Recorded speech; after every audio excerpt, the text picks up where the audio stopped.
So now what are we putting up? Developing who we are. Let me tie your shoe. Starts at a young age. Can you say lunchbox? Lunchbox. Look at Miss Bird. Lunchbox. Monica Bird knows this. Good job. As an early childhood teacher 7, 8.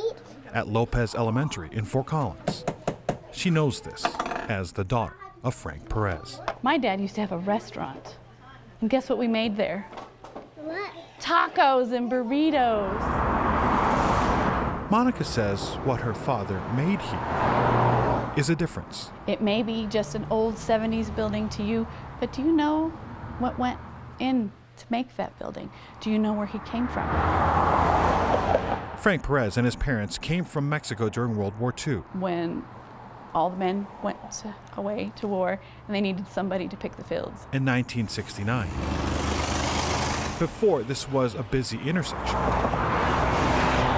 Monica says North College Avenue was an empty part of Fort Collins until her dad opened this restaurant. It was one of the cornerstone buildings, if not the cornerstone building, of North College. He named it Pobre Panchos. Means poor Frank. Poor Frank, not a lot of money, or oh gosh, so much work, poor Frank.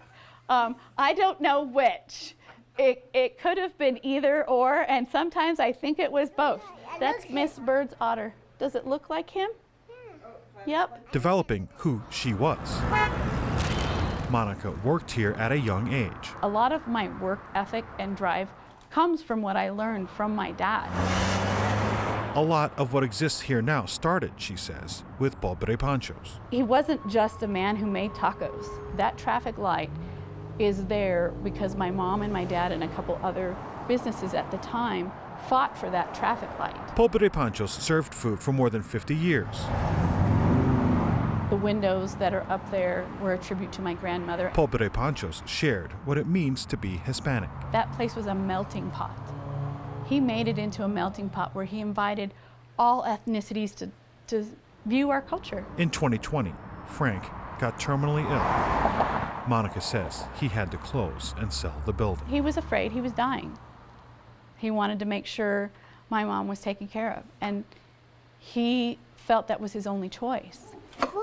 4. Do you think another one will fit in? She then started a new career at Lopez Elementary. Boy, I'm 50. Most people are retiring at this age, and I'm getting going with my master's. Who she is at an older age.